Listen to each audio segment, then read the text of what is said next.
updated with Aadhan Evening News. నమస్తే, welcome to ఆధాన్ evening news. నేను దీప్తి మధుసూదన్ రెడ్డి. ముందుగా హెడ్లైన్స్. గ్రామ వార్డు సచివాలయ ఉద్యోగులకు శుభవార్త, ఎవరినీ తొలగించట్లేదన్న కూటమి. కేసీఆర్ 71వ పుట్టినరోజు, మాజీ సీఎంకు బర్త్డే విషెస్ చెప్పిన ప్రస్తుత సీఎం. ప్రయాగ్రాజ్కు 52 కోట్ల మంది భక్తులు, మహాకుంభమేళాకు అరుదైన రికార్డ్.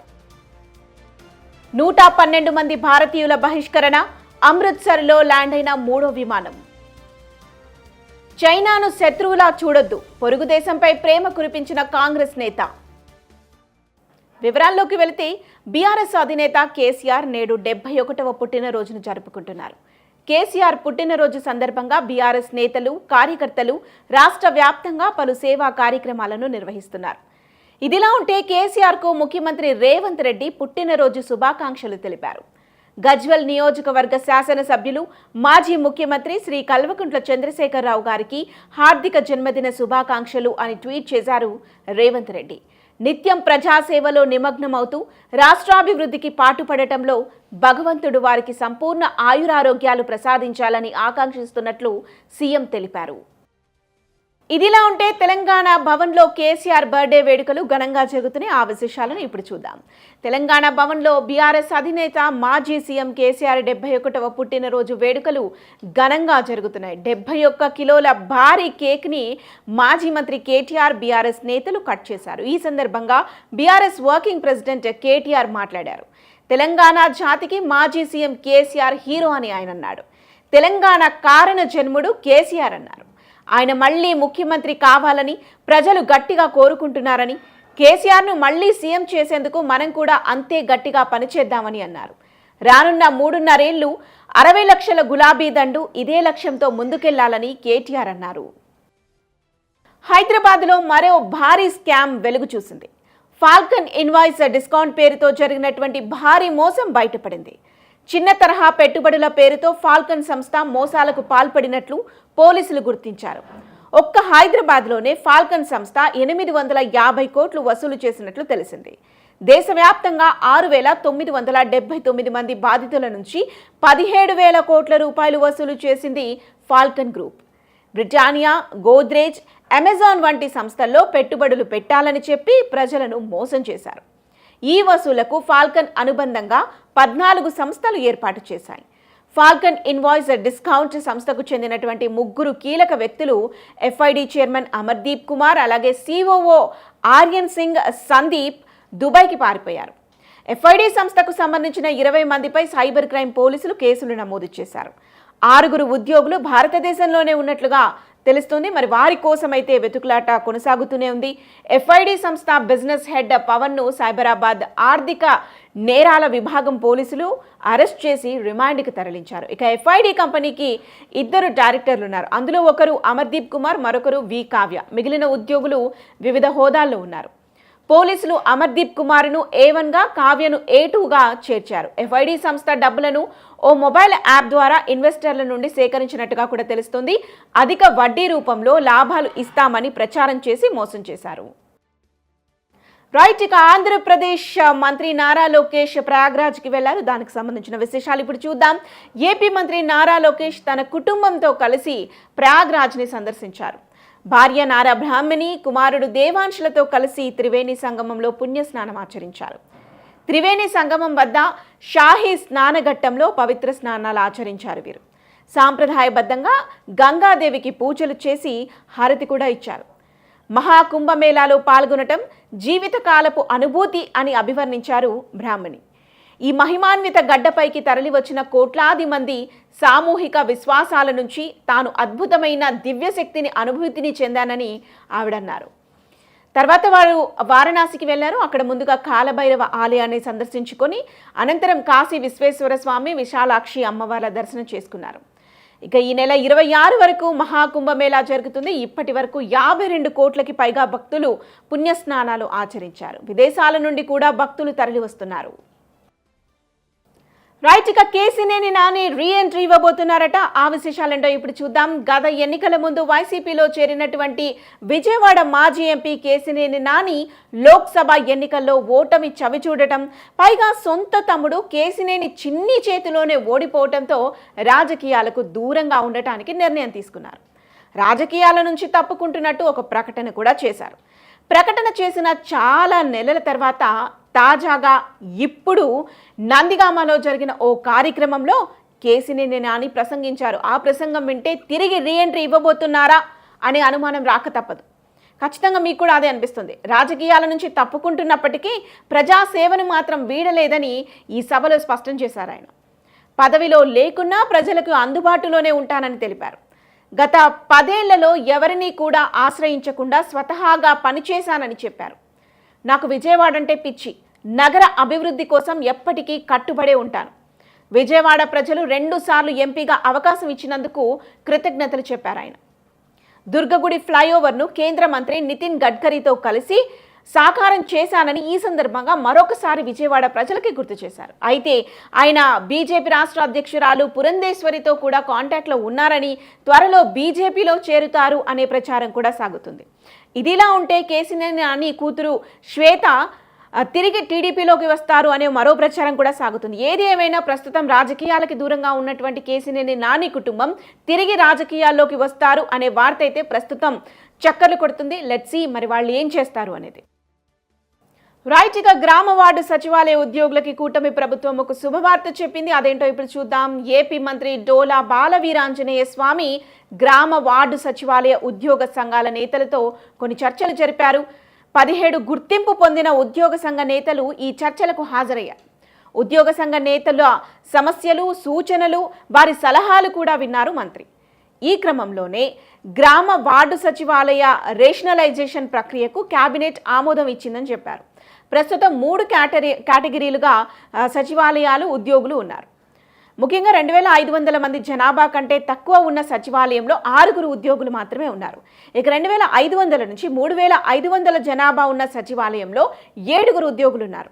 3500 జనాభా కంటే ఎక్కువ ఉన్న సచివాలయంలో 8 మంది ఉద్యోగులు ఉన్నారు. ఇక ఈ చర్చల అనంతరం మాట్లాడినటువంటి మంత్రి గ్రామ వార్డు సచివాలయ ఉద్యోగులను ABC కేటగిరీలుగా రేషనలైజేషన్ చేయాలని నిర్ణయించుకున్నాము అన్న విషయాన్ని తెలియజేశారు. సీనియర్ అధికారులతో కమిటీ ఏర్పాటు చేసి సర్వీసు నిబంధనలు రూపొందిస్తామని తెలిపారు. రేషనలైజేషన్ ప్రక్రియతో కొందరిని తొలగిస్తారన్న అపోహలు సృష్టిస్తున్నారు. అయితే ఎవ్వరినీ తొలగించబోవటం లేదు అని శుభవార్త అయితే తెలియజేశారు. కొన్ని శాఖల్లో చాలా ఖాళీలున్నాయి అని కూడా చెప్పారు. మహిళా పోలీసుల విషయంలో మహిళా శిశు సంక్షేమ శాఖ, హోంశాఖను సంప్రదించి తదుపరి నిర్ణయం తీసుకుంటామని అన్నారు మంత్రి. డిపార్ట్మెంట్ టెస్ట్ పాస్ కాకుండా పదోన్నతులు ఎలా వస్తాయి అని కూడా ప్రశ్నించారు ఆయన. రైట్, ఇక నేషనల్ న్యూస్లోకి వెళ్ళినట్లయితే భారతదేశంలోని ప్రధాన నగరాల్లో హైదరాబాద్ లాంటి మహానగరాలు తీసుకున్నట్లయితే ట్రాఫిక్ అనేది ఒక పెద్ద సమస్యగా మారింది. ముఖ్యంగా బెంగళూరు లాంటి ప్రాంతాల్లో అయితే ఇంకా ఎక్కువగా ఉంటుంది. అధిక రద్దీ ఉన్న ప్రాంతాల్లో అఫ్కోర్స్ ఖచ్చితంగా ఉంటుంది. అయితే ఈ ట్రాఫిక్ కారణంగా ఉద్యోగులు సమయానికి ఆఫీస్కి చేరుకోకపోవటం, విద్యార్థులు పరీక్షలకి వెళ్ళటం కూడా చాలా ఇబ్బందిగా మారిపోయింది. ఈ క్రమంలోనే ఒక ఎగ్జామ్ సెంటర్కి సమయానికి చేరుకునేందుకు ఒక స్టూడెంట్ సరికొత్త మార్గాన్ని ఎంచుకున్నారు. అది ఇప్పుడు నెట్టింట వైరల్ అవుతుంది. మరి అదేంటో ఇప్పుడు చూద్దాం. ఆయనకి స్టూడెంట్ ఏం చేశారు అంటే ఎగ్జామ్ సెంటర్కి వెళ్ళటానికి ఏకంగా పారాగ్లైడింగ్ చేస్తూ సమయానికి ఎగ్జామ్ సెంటర్కి చేరుకున్నారు. ఈ ఆసక్తికర ఘటన ఎక్కడ జరిగింది అనంటే మహారాష్ట్రలోని సతారా జిల్లాలో చోటు చేసుకుంది. మహారాష్ట్రలోని సతారా జిల్లాలోని వాయి తాలూకా పసరణి గ్రామానికి చెందినటువంటి సమర్థ్ మహాంగడే అనే ఒక స్టూడెంట్ ఎగ్జామ్కి 15 to 20 minutes మిగిలి ఉండటంతో ట్రాఫిక్లో చిక్కుకుంటే ఇంకా కష్టం వెళ్ళటం ఎగ్జామ్ హాల్కి అని చెప్పేసి అనుకొని పారాగ్లైడింగ్ ద్వారా ఎగ్జామ్ సెంటర్కి చేరుకున్నాడు. ఈ ఆసక్తికరణ ఘటనకు సంబంధించిన వీడియో ప్రస్తుతం నెట్టింట చాలా వైరల్ అవుతుంది. అయితే వీడియోలో సమర్థ్ తన కాలేజ్ బ్యాగ్తో ఆకాశంలో ఎగురుతూ తన ఎగ్జామ్ సెంటర్కి చేరుకోవటం మనం గమనించవచ్చు. ఈ ప్రయాణంలో సమర్థ్కి పంచగనిలోని జీపీ అడ్వెంచర్స్కి చెందినటువంటి సాహస క్రీడా నిపుణుడు గోవింద యవాలే సహాయం చేశాడు. అతని సహాయంతోనే ఎగ్జామ్ సెంటర్కి చేరుకున్నాడు ఆ స్టూడెంట్. భారతదేశంలో అత్యంత ప్రతిష్టాత్మకంగా నిర్వహిస్తున్నటువంటి మహా కుంభమేళా ఒక అద్భుతమైన రికార్డ్ని క్రియేట్ చేసింది. అదేంటో ఇప్పుడు చూద్దాం. ప్రయాగ్రాజ్లో జరుగుతున్నటువంటి మహా కుంభమేళాకు దేశ విదేశాల నుంచి భారీ సంఖ్యలో భక్తులు పోటెత్తుతున్నారు. కోట్లాదిగా భక్తులు త్రివేణి సంగమంలో పవిత్ర స్నానాలు ఆచరిస్తున్నారు. కుంభమేళా జనవరి 13వ తేదీన ప్రారంభమైనప్పటి నుంచి ఇప్పటి వరకు రికార్డు స్థాయిలో భక్తులు ప్రయాగ్రాజ్ని సందర్శించినట్లుగా అధికారులు వెల్లడించారు. త్రివేణి సంగమంలో ఇప్పటి వరకు 52 కోట్ల మంది, అండర్లైన్ చేసి మరి చెప్తున్నాను, 52 కోట్ల మంది. ఎందుకు నేను ఎంత స్పెసిఫిక్గా చెప్తున్నాను అంటే, ముందుగా అసలు మహాకుంభమేళా జరగటానికి ముందు ఉత్తరప్రదేశ్ గవర్నమెంట్ అంచనా ప్రకారం 40 కోట్ల మంది వస్తారు అనుకున్నారు. ఎప్పుడు? జనవరి 13 నుంచి ఫిబ్రవరి 26 మధ్యలో. కానీ 26 ఇంకా రాకముందే అప్పటికే 52 కోట్ల మంది దాటేశారు భక్తులు. సో 52 కోట్ల మందికి పైగా భక్తులు పుణ్యస్నానాలు ఆచరించారు ఇప్పుడక్కడ. ఈ క్రమంలోనే కుంభమేళా ప్రపంచంలోనే ఇంతమంది భక్తులు పాల్గొన్న మొట్టమొదటి కార్యక్రమంగా రికార్డుని సృష్టించింది. మహాకుంభమేళా జనవరి 13న ప్రారంభమైన సంగతి తెలిసిందే. ఈ నెల 26 వరకు కొనసాగుతుంది. దాదాపు 45 రోజుల పాటు జరిగే ఈ ఆధ్యాత్మిక కార్యక్రమం ప్రపంచ నలుమూలల నుంచి భక్తులని ఆహ్వానిస్తుంది. ముందుగా 40 కోట్ల మంది భక్తులు ఈ మహాకుంభమేళాకు వస్తారని భావించినప్పటికీ ఉత్తరప్రదేశ్ ప్రభుత్వం ముందుగా ఒక అంచనా వేసినప్పటికీ కూడా ఆ అంచనాలకి మించి భక్తులు తరలి వస్తున్నారు. ఇప్పటికే 52 కోట్లు దాటిందంటే ఖచ్చితంగా ఈ సంఖ్య 60 కోట్లు దాటడం ఖాయం అంటున్నారు అధికారులు. మరీ ముఖ్యంగా ఫిబ్రవరి 26న శివరాత్రి సందర్భంగా మరీ ముఖ్యంగా ఆ రోజు పుణ్యకార్యాలు చేయడానికి చాలా ముఖ్యమైన రోజు కాబట్టి డెఫినెట్గా ఆ రోజు ఇంకా అధిక సంఖ్యలో భక్తులు పాల్గొంటారని కూడా అధికారులు భావిస్తున్నారు. ఇక మరో 112 మంది భారతీయులను బహిష్కరించింది అమెరికా. దానికి సంబంధించిన విషయాలేంటో ఇప్పుడు చూద్దాము. 112 మంది భారతీయ అక్రమ వలసదారులతో కూడినటువంటి అమెరికా మిలిటరీ విమానం ఆదివారం రాత్రి పంజాబ్లోని అమృత్సర్ విమానాశ్రయంలో ల్యాండ్ అయింది. అమెరికా అక్రమంగా ప్రవేశించినటువంటి భారతీయులను వెనక్కి పంపటం ఇది 3వసారి. థర్డ్ ఏరోప్లేన్ ఇప్పుడు ల్యాండ్ అయిందనమాట. ట్రంప్ యంత్రాంగం చేపట్టినటువంటి ఆపరేషన్లో భాగంగా ఇప్పటికే 2 విడతలుగా అక్రమ వలసదారులని భారత్కి పంపించేశారు. తాజాగా 112 మందితో కలిపి మొత్తం 332 మంది భారతీయులను అమెరికా వెనక్కి పంపించేసింది. అక్రమ వలసదారులను అమెరికా మిలిటరీ విమానంలో అమృత్సర్ విమానాశ్రయానికి పంపటంపై పంజాబ్ ముఖ్యమంత్రి భగవంత్ సింగ్ మాన్ అభ్యంతరం వ్యక్తం చేశారు. ఇదిలా ఉంటే భారత ప్రభుత్వం ఒక కీలక ప్రకటన కూడా చేసింది. దేశంలో అక్రమంగా నివసిస్తున్నటువంటి 487 మంది భారతీయులను అమెరికా గుర్తించిందని, వీరిలో ఇప్పటికే 332 మంది భారత్కి వచ్చారని, మిగతా 155 మంది త్వరలోనే భారత్కి పంపనున్నట్లు భారత ప్రభుత్వం వెల్లడించింది. నిజానికి ఈ సంఖ్య కేవలం 487తో ముగిసిపోదు, డెఫినెట్గా ఇది ఎక్కువగానే ఉంటుంది అని చెప్పి ట్రంప్ ప్రభుత్వం చెబుతుంది. మరి ఎంతమంది ఇంకా తిరిగి భారత్ గడ్డపై అడుగు పెట్టబోతున్నారో అనేది చూడాలి రాబోయే రోజుల్లో. శామ్ పిట్రోడా మరోసారి సంచలన వ్యాఖ్యలు చేసి కాంగ్రెస్ పార్టీని ఇరకాటంలో పడేశారు. Congress party overseas chairman Sam Pitroda మరోసారి సంచలన వ్యాఖ్యలు చేశారు. ఆయన ఏమంటున్నారు అంటే, చైనా పట్ల భారతదేశం విధానం ఘర్షణాత్మకమైనదని, భారత్ చైనాను శత్రువులా చూస్తుంది అని, ఆ మనస్తత్వాన్ని కాంగ్రెస్ పార్టీ మార్చుకోవాల్సిన అవసరం ఉంది అని అంటున్నారు ఈయన. చైనాను భారత్ శత్రువుగా చూడకూడదని పిట్రోడా హితబోధ చేస్తున్నారు. చైనా నుంచి వచ్చే ముప్పు ఊహించని విధంగా ఉంటుంది అని, భారత్ చైనాను గౌరవించాలని, వాటి వైఖరిని మార్చుకోవాలని అంటున్నారు. మొదటి రోజు నుంచి భారత్ చైనా మధ్య ఘర్షణాత్మక వైఖరిని అవలంబించటం ఇరు దేశాల మధ్య శత్రుత్వాన్ని పెంచింది అని చెప్పి పిట్రోడా అంటున్నారు. భారత్ ఈ వైఖరిని మార్చుకొని చైనాను శత్రువుగా చూడటం మానుకోవాలని సూచించారు. ప్రపంచ దేశాలు ఒక్కతాటిపైకి రావాల్సిన సమయం ఆసన్నమైందని, వారు కమ్యూనికేషన్ పెంచుకొని అవసరమైన సమయంలో ఒకరికొకరు సహకరించుకోవాలని చెప్పారు. శామ్ పిట్రోడా వ్యాఖ్యలకు అధికార బీజేపీ కూడా స్పందించింది. కాంగ్రెస్ పార్టీ చైనా పట్ల అమితమైన ప్రేమను కలిగి ఉందని, ఆ విషయం పిట్రోడా మాటల్లో కనిపిస్తుందని బీజేపీ అంటుంది. సోమవారం ఉదయం దేశ రాజధాని ఢిల్లీ పరిసర ప్రాంతాల్లో భూకంపం సంభవించింది. తెల్లవారుజామున 5:30 ప్రాంతంలో అక్కడ భూమి కంపించింది. దాంతో ప్రజలు భయాందోళనకి గురయ్యారు. ఒక్కసారి మనం ఆ భూకంపం తీవ్రతని గమనించినట్లయితే భూకంపం ఢిల్లీ, నోయిడా, గురుగ్రామ్ ప్రాంతాల్లో కొన్ని సెకండ్ల పాటు ప్రకంపనలు కలిగించింది. రెక్టార్ స్కేల్పై దీని తీవ్రత 4.0గా నమోదైంది. భూకంప కేంద్రం తౌలాఖాన్లో ఉన్నటువంటి దుర్గాబాయ్ దేశ్ముఖ్ కాలేజీ సమీపంలో 5 కిలోమీటర్ల లోపల ఉందని అధికారులు చెప్పారు. ప్రకంపనలు వచ్చిన సమయంలో భారీ శబ్దాలు వినిపించటంతో ప్రజలు భయభ్రాంతులకి లోనై ఒక్కసారిగా ఇళ్ల నుంచి బయటకి పరుగులు తీశారు. అయితే ఎలాంటి ఆస్తి, ప్రాణ నష్టం సంభవించలేదని అధికారులు చెప్పారు. భూకంప తీవ్రత పైన ప్రధాని నరేంద్ర మోదీ కూడా స్పందించారు. ఢిల్లీ పరిసర ప్రాంతాల్లో ప్రకంపనలు చోటు చేసుకున్నాయి. ప్రజలంతా జాగ్రత్తగా ఉండాలి, భద్రతా చర్యలు పాటించాలి, మళ్లీ ప్రకంపనలు వచ్చే అవకాశం ఉన్నందున అప్రమత్తంగా ఉండాలి అని ఆయన అన్నారు. పరిస్థితులను అధికారులు సునిశితంగా పరిశీలిస్తున్నారని మోదీ చెప్పారు. ఇంటర్నేషనల్ న్యూస్లోకి వెళ్ళినట్లయితే గతేడాది నవంబర్ 26న శాన్ ఫ్రాన్సిస్కోలోని తన అపార్ట్మెంట్లో అనుమానాస్పద స్థితిలో మృతి చెందిన ఓపెన్ ఏఐ మాజీ ఎంప్లాయ్ సుచీర్ బాలాజీ కేసును అమెరికా పోలీసులు క్లోజ్ చేసేశారు. పోలీసుల ప్రకారం సుచీర్ బాలాజీ హత్యకి గురి కాలేదని, అతను ఆత్మహత్య చేసుకున్నాడని చెబుతున్నారు. పోస్ట్ మార్టం రిపోర్ట్ ఆధారంగానే అతను ఆత్మహత్య చేసుకున్నట్లుగా స్పష్టమైందని పోలీసులు అంటున్నారు.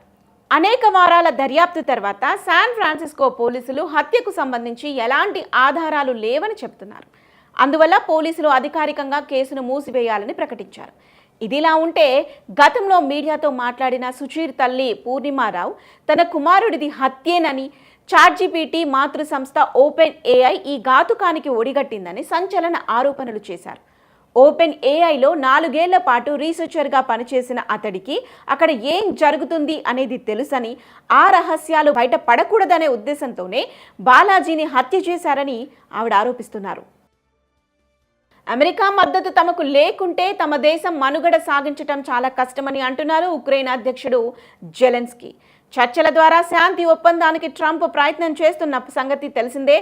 మరి ఈ క్రమంలో రష్యా ఈ శాంతి ఒప్పందానికి ఒప్పుకుంటుందని తాము భావించటం లేదని, విరామ సమయంలో మరిన్ని దాడులకు ఆ దేశం ప్రణాళికలు సిద్ధం చేస్తుందని జెలెన్స్కీ అంటున్నారు. రష్యా నుంచి యూరోపియన్ యూనియన్ దేశాలకు ముప్పు పొంచి ఉందని, సొంత సైనిక కూటమి ఏర్పాటు చేసుకోవాల్సిన సమయం ఆసన్నమైందని అన్నారు జెలెన్స్కీ. ఇటీవల రష్యా అధ్యక్షుడు పుతిన్తో అమెరికా అధ్యక్షుడు డొనాల్డ్ ట్రంప్ ఫోన్లో మాట్లాడారు. ట్రంప్ యుద్ధాన్ని ఆపేందుకు ప్రయత్నిస్తున్నామని చెప్పారు. కానీ ఉక్రెయిన్కు నాటోలో సభ్యత్వం ఇవ్వటాన్ని మాత్రం అనుమతించలేదు. సో అమెరికా మద్దతు లేకుండా తాము జీవించడం చాలా కష్టమని అంటున్నారు జెలెన్స్కీ. పాకిస్తాన్లో నీటి కొరత తీవ్ర స్థాయికి చేరుకుంది. భూగర్భ జలాలు వేగంగా క్షీణిస్తున్నాయి. 1990లలో నీటి మట్టం 100 అడుగులుంటే ఈ 35 ఏళ్లలో అది ఇప్పుడు 700 అడుగులకి పడిపోయింది. పాకిస్తాన్ ప్రస్తుతం ఓ పక్క అప్పులు, మరో పక్క ద్రవ్యోల్బణం, ఇంకో పక్క ఆకలితో సతమతమవుతుంది. ఈ పరిస్థితుల్లో ఇప్పుడు నీటి సమస్య కూడా వచ్చి చేరింది. వాతావరణ శాఖ ఫిబ్రవరి, మార్చి నెలల్లో దాదాపు తక్కువ వర్షపాతమే ఉంటుందని ఒక అంచనా కూడా వేస్తుంది. కరువు కూడా ఏర్పడే అవకాశం ఉందని ముందుగానే హెచ్చరిస్తుంది. చూసినట్లయితే రావలపిండి నగర నీరు పారిశుద్ధ్య సంస్థ నగరవాసులకు నీటి అవసరాలపై ముందస్తు హెచ్చరికలు జారీ చేసింది. నగరాన్ని కరువు ప్రభావిత ప్రాంతంగా ప్రకటించేశారు. గత కొంతకాలంలో చూసినట్లయితే వర్షాలు తగ్గిపోవడం, అలాగే ఆనకట్టలు, భూగర్భ జల వనరులు వేగంగా తగ్గిపోవటం, మరోపక్క జనాభాలో వేగవంతమైన పెరుగుదల, ఆర్థిక కార్యకలాపాలు, వనరుల కొరత కారణంగా కూడా నీటి కొరత తలెత్తింది. రానున్న రోజుల్లో పరిస్థితి మరింత దారుణంగా ఉంటుందని అక్కడి అధికారులు చెబుతున్నారు. ఇక స్పోర్ట్స్ న్యూస్లోకి వెళ్ళినట్లయితే ఈసారి ఐసీసీ ఛాంపియన్స్ ట్రోఫీకి పాకిస్తాన్ ఆతిథ్యం ఇస్తున్న విషయం తెలిసిందే.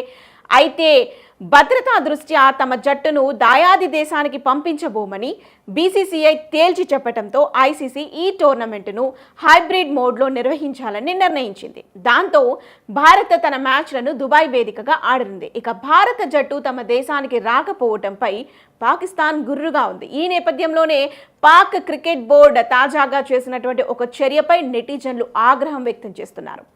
కరాచీలోని నేషనల్ స్టేడియంపై ఈ టోర్నీ ఆడుతున్న 8 దేశాలలో 7 దేశాల జెండాలను ఉంచింది పీసీబీ. భారత జాతీయ పతాకాన్ని మాత్రం అక్కడ ప్రదర్శించలేదు. ఛాంపియన్స్ ట్రోఫీలో పాల్గొనే ఇతర దేశాల జెండాలు వేదిక వద్ద కనిపించినప్పటికీ భారత జెండా మాత్రం అక్కడ కనిపించలేదు.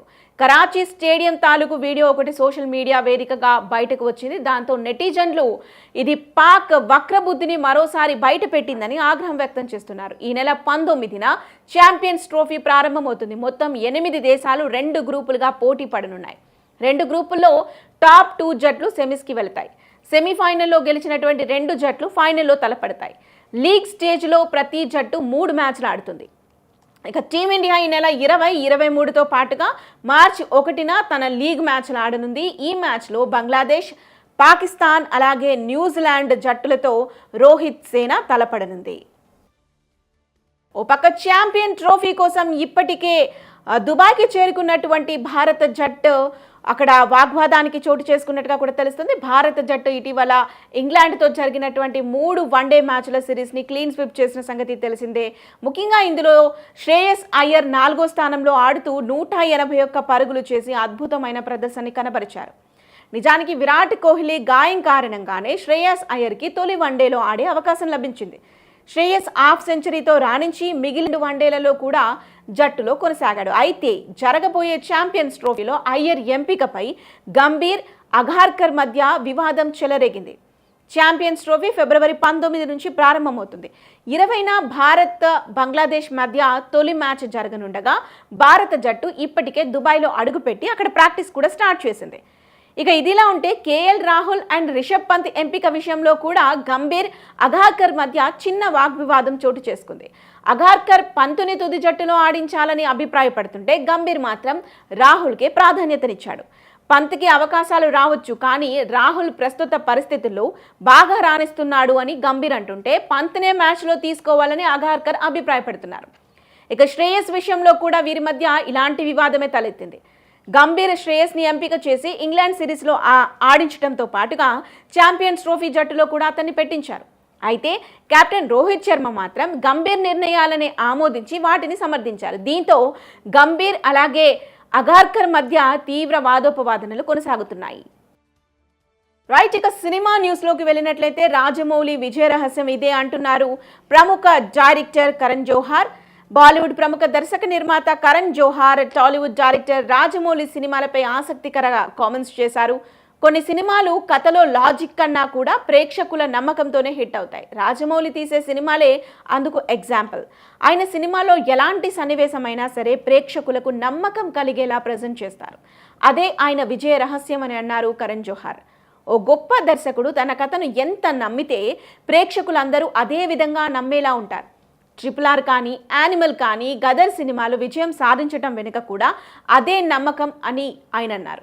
సినిమాని పూర్తిగా వినోదంగా ఆస్వాదించాలి, లాజిక్ల గురించి ఆలోచించటం వల్ల ప్రయోజనం ఉండదు అన్నారు కరణ్ జోహార్. ఇక విక్కీ కౌశల్, రష్మిక మందాన జంటగా నటించిన చవా మూవీ ఫిబ్రవరి 14న రిలీజ్ అయి ప్రేక్షకులను విశేషంగా ఆకట్టుకుంటుంది. కలెక్షన్ల సునామీ సృష్టిస్తుంది. ఈ సినిమా ఛత్రపతి శివాజీ మహారాజ్ వారసుడు సంభాజీ మహారాజ్ జీవిత కథ ఆధారంగా రూపొందింది. చవాలో సంభాజీ మహారాజ్ అలాగే ఔరంగజేబు మధ్య జరిగినటువంటి భీకర యుద్ధాన్ని చూపించారు. విక్కీ కౌశల్ యాక్షన్ ఆడియన్స్ని కట్టిపడేసింది. సినిమా విడుదలైన 3 రోజుల్లోనే 100 కోట్లు వసూలు చేసింది ఈ సినిమా. మొదటి రోజు 33 కోట్లు, రెండో రోజు 39 కోట్లు, మూడో రోజు ఏకంగా 45 కోట్లు వసూలు చేయడం ఇక్కడ విశేషంగా చెప్పుకోవాలి. సినిమా బాక్స్ ఆఫీస్ వద్ద మంచి వసూలు సాధించడంతో పాటు ప్రేక్షకులు బాలీవుడ్ నుంచి మంచి పీరియాడిక్ సినిమా వచ్చింది అని ఆనందం వ్యక్తం చేస్తున్నారు. చవా సినిమాకు నెట్ఫ్లిక్స్ సంస్థ స్ట్రీమింగ్ హక్కులను దక్కించుకుంది. ఇవి ఇప్పటివరకు ఉన్నటువంటి Aadhan evening news updates. Stay tune to Aadhan, రంగు మారదు, నిజం దాగదు.